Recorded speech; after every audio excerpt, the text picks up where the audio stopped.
వి gold trusted gold buyers. మీరు తాకట్టు పెట్టిన బంగారాన్ని విడిపించి ఈ రోజు ఉన్న మార్కెట్ ధరకు కొనబడును. చైనీస్ వచ్చా అయితే? I speak మాండ్రిన్. మాండ్రిన్ అంటే అదొక డిష్ పేరనే అనుకున్నాను ఇన్ని రోజులు. ఇప్పుడు అదొక భాష అని అర్థమైంది. అయ్యో చాలా మంది చైనీస్ ఇప్పుడు మీరు అంటే ఎక్కువ నాలెడ్జ్ లేకపోవడం వల్ల ఇట్స్ లైక్ వీఆర్ ఇండియన్స్ కదా, China Chinese people. So do you speak Indian annattu, do you speak Chinese అని అడిగితే అదే. So Mandarin is the language that is used Mandarin, Cantonese. But there are quite a few Canton కూడా ఉంది కదా. Cantonese ఉంది. Cantonese. So Mandarin is widely spoken. కానీ ఇవన్నీ ఎక్కువ మనం మెనూ కార్డులలో చూస్తాం. Cantonese chop suey, Mandarin vegetable లాంటివి. కానీ ఫ్రాంక్లీ చైనాలో జీవితం అంటే were you vegetarian by upbringing or you used to eat అన్ని తినాలన్నమాట? చైనాలో విచిత్ర వంటకాలు తింటారంటారు, మీరు తిన్నారా? I tried అండి. అవునా? I had my fair share. కొన్ని ట్రై చేశాను. ఒక 2-3 ఫేర్ షేర్ వద్దలేండి పేర్లు చెప్తారా? No, I've tried those cockroaches. ఏమిటి? Yeah. ట్రైడ్ అంటే మేము ఫ్లిట్ కొట్టాం, అలా ట్రై చేస్తాం మేము. నిజమా? Yeah, I've tried. ఎలా ఉంటుంది? I've tried scorpio. స్కార్పియన్స్ తేలు.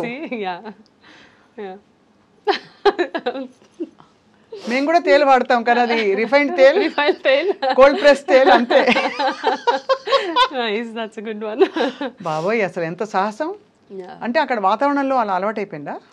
అలా ఏం లేదు, ఇట్ వాస్ జస్ట్ ట్రై చేద్దాము అసలు ఎలా ఉంటుందని ఒక క్యూరియాసిటీ అంతే.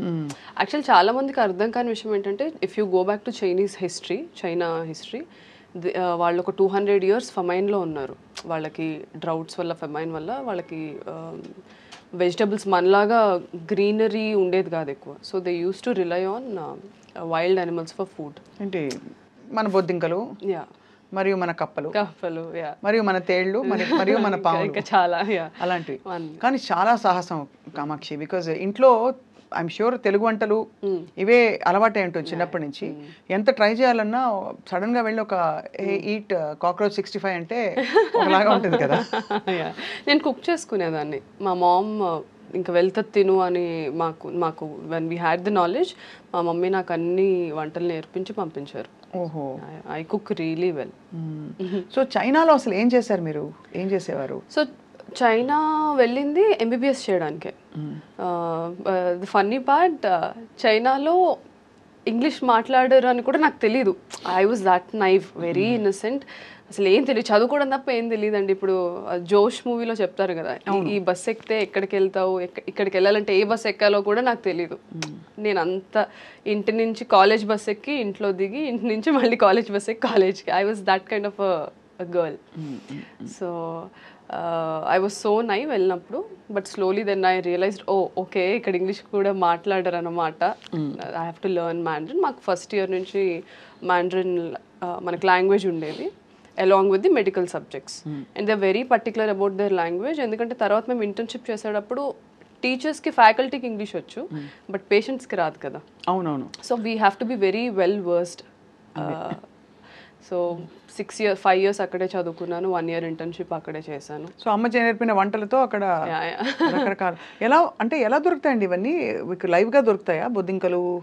లైవ్ కాదు, దే యూస్ టు హావ్ అంటే రెక్కలు తీసేసి క్లినిక్ స్టేషన్ దగ్గర తీసిస్తారు.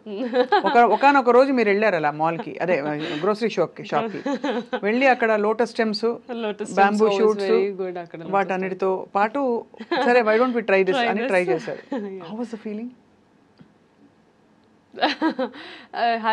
అంటే ఐ వుడ్ వియర్డ్, అదంటే good kind of weird. I was curious and I'm a traveler. I travel a lot. So నేను ఎక్కడ ఫుడ్ అయినా అక్కడ ట్రై చేస్తూ ఉంటాను. I know it is not, food is also part of our culture కదా. మనం ఒక కల్చర్కి అలవాటు పడ్డాం, మన టేస్ట్ బడ్స్ ఒక కల్చర్కి అలవాటు పడ్డాయి. So it is different. So అదే మొత్తానికి అంటే నేను ఇవన్నీ ప్రోబ్ చేయడానికి బొద్దింక మీద ఇంట్రెస్ట్ కాదండి, మీ అడ్వెంచరస్ స్పిరిట్ ఒకటి. రెండోది మీరు ఎంత how much do you explore, and ఒక కొత్త కంట్రీకి వెళ్ళి భాష నేర్చుకోవడం, అక్కడ అవన్నీ అలవాటు చేసుకోవడం. అందరు పచ్చడి సీసాలు, పొళ్ళు, నువ్వుల పొడి కూడా ప్యాక్ చేసేవాళ్ళు చాలా. బట్ అవి 1 year అంతా ఉండవు కదా. అంటే నేను ఒకసారి 2 years ఒకసారి వచ్చేదాన్ని. సో సో అలా మొత్తానికి అక్కడ చేసి 1 year ఇంటర్న్షిప్ చేసుకుంటూ బ్యూటీ పాజెంట్ ఎప్పుడు స్టార్ట్ అయింది మీ అన్వేషణ? ఐ మీన్ నేను 5th yearలో ఉన్నప్పుడే ఐ హ్యావ్ దిస్ ఐడియా. నేను మా మదర్ కాల్ చేసి నేను ట్రై చేయాలనుకుంటున్నాను మిస్ ఇండియా అంటే అప్పటికే ఫ్రెండ్స్ చెప్పుంటారు.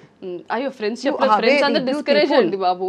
అంతేనా, డిస్కరేజ్ చేశారా? Because I was like very heavy, I was like almost 83 kilos. నా ఇన్స్టాగ్రామ్లో నా ట్రాన్స్ఫర్మేషన్ ఫోటో కూడా ఉంటుంది.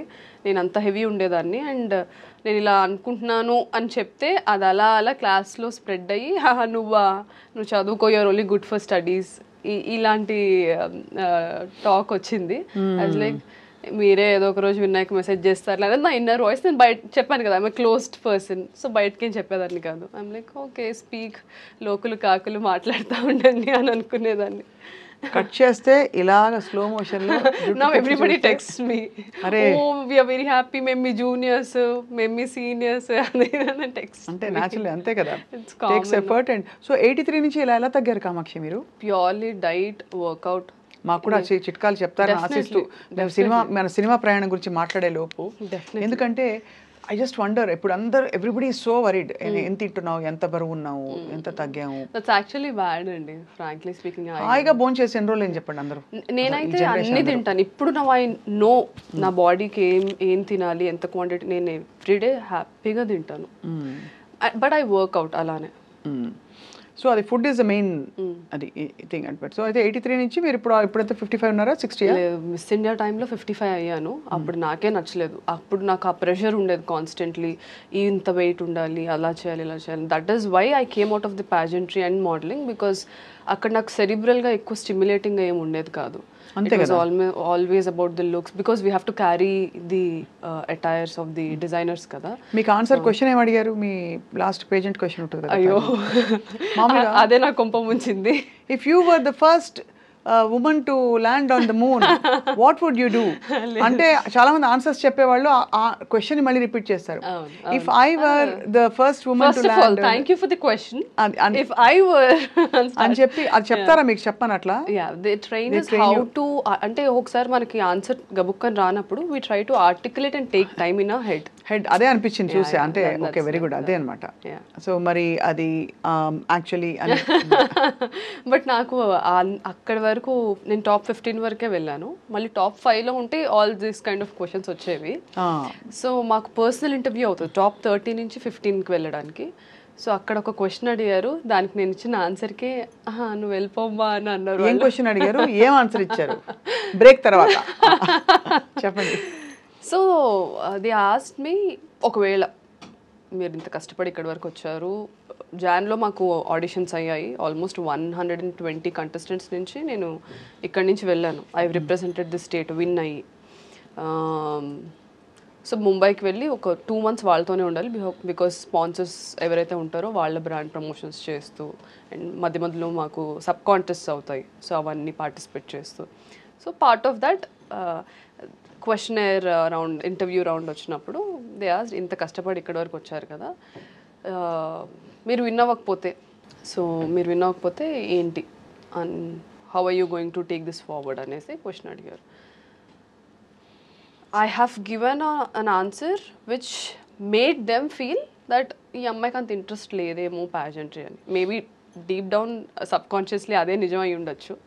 So I told them it's okay, నేను చాలా కష్టపడ్డాను, డెఫినెట్లీ బాధపడతాను, ఎందుకంటే ఇంత కష్టపడి ఒక దాని గురించి అచీవ్ చేయడానికి వచ్చినప్పుడు అది రాకపోతే it's human psychology, we feel pain.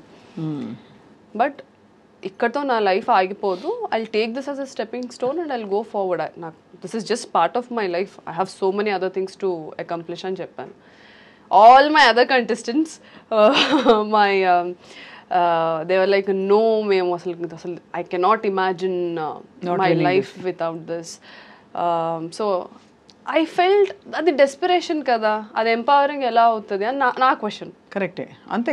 అసలు beauty pageantry is not relevant now అండి, ఒకప్పుడు అవును. And also give voice to women, గానీ మీరు రైట్ గా అన్నట్టు సెరిబ్రల్ గా అక్కడ చాలా తక్కువ ఉంటుంది. అది ఉన్నా కూడా ఎవరు చూడరు, మనకి తెలివితేటలు ఉన్నాయి, టాలెంట్లు ఉన్నాయి, ఊరికే రౌండ్ పెడతారు కానీ కొలతలు ఫైనల్ కొలతలు వెయిట్ హైట్ అంతే కదా. And that also made me question అరే మనం ఎంపవరింగ్ బ్యూటీ అంటే ఇంటర్నల్ ఎక్స్టర్నల్ కాదని చెప్తూ ఉంటున్నాము, but still we have to you know get our teeth align, మంచి స్మైల్ డిజైనింగ్ చేయించాలి, then we have to take fillers, we have to take botox, you have to look picture perfect like a dream. But how is that empowering? It's absolutely not.